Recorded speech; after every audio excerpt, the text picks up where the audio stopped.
બનાવશું ફરસી પૂરી, જે બાર જેવી મળે છે ને એવી. આ મેંદાનો લોટ લીધો છે 500, અને આપણે ગરમ પાણી 1 ગ્લાસ જેટલું ગરમ મૂકી દીધું છે. પાણી હાથ બોળાય એટલું થઈ જાય એટલે આ પાણીને આપણે કરી દઈશું બંધ. અને હવે આ મેંદાના લોટમાં આપણે નાખશું 1 ચમચી જેટલું મીઠું, અને થોડોક નાખશું અડધી ચમચી જેટલો અજમો. અજમાને આ રીતે આમ ચોળી અને આ રીતે બધે નાખી દેવાનું.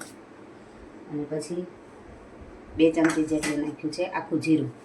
આખું જીરીને પણ થોડુંક ચોળી અને આવી રીતે નાખી દેવાનું. અને પછી આપણે આ બધાને આપણે એકદમ મિક્સ કરી લેશું.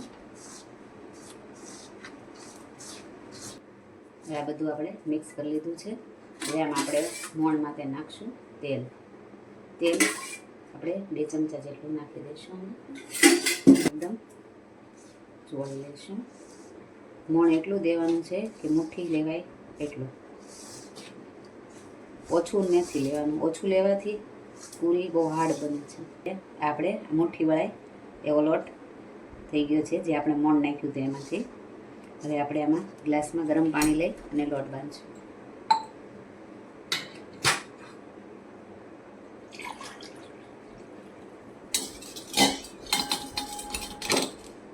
આપણે આંગળી ગળાય એટલું ગરમ પાણી છે.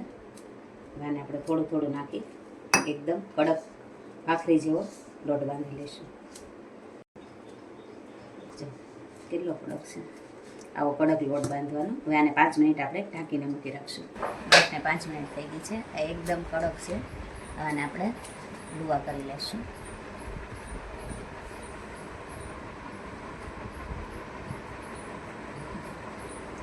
તે કરી અને એને આટલા માપના જેવડી તમારે પૂરી કરવી હોય એવડા આ લુવા થઈ ગયા છે.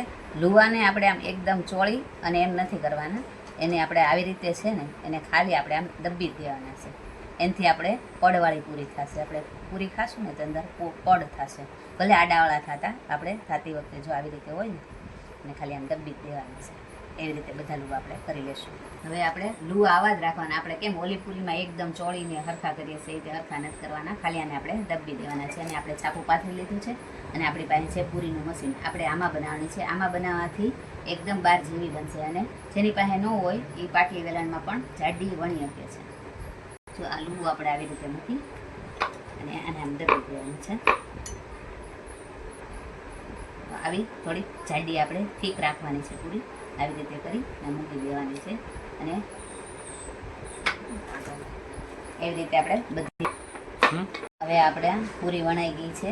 બધી વણી અને આપણે સ્પૂનથી આપણે દાણા પણ બધે કાઢી લીધા છે. તમને એમ થતું હશે આ પૂરી કેમ આડાવળી છે, પણ આ પૂરીને આપણે છે ને એકદમ આપણે દબાવી અને લુયા નથી બનાવ્યા. કેમ કે આ દબીને લુયા બનાવશું તો આમાં પડ નહીં ખુલે. આપણે હવે મૂકી દઈશું ગરમ તેલ. તેલ આપણે મીડિયમ તાપે તેલ મૂકી દીધું. આ ટ્રેમાં આપણે કાઢી લીધી છે. છાપું આપણે કેવી રીતે લેવું એટલે તેલ પણ આપણે મૂકી દીધું છે. હવે તેલ આપણે હાવ ધીમું રાખવાનું. આપણે આ જીરીક નાખીને જોઈ જવાનું. જો ધીમે ધીમે ઉપર આવશે. બસ આવું તેલ રાખવાનું છે. એકદમ ધીમા તાપે આપણે આને તળવાની છે.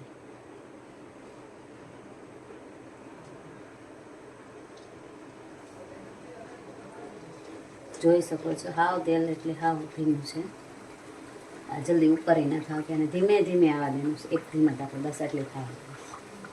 ધીમે ધીમે બધી ઉપર આવી ગઈ છે. આપણે ગેસ ફાસ્ટ કર્યો નથી. હવે આને આપણે ધીમે ધીમે પલટાવી લઈશું એક એક પૂરી.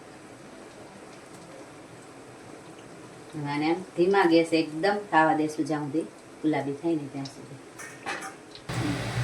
હવે આપણે પૂરી પલટાવી અને જોઈ લઈશું. એકદમ ધીમા તાપે આપણે અને 3-4 મિનિટ આપણે થશે. તો આવી ગુલાબી થઈ જાય ને ત્યાં સુધી એને થવા દેવાનું છે. પછી આને આપણે કાઢી લઈશું.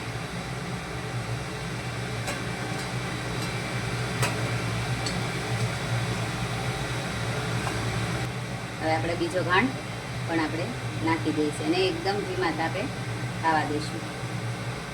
હવે આપણે આ પૂરી તૈયાર છે. આપણે તોડીને તમને હું પડ પણ દેખાડીશ. જો કેવા પડ થયા છે.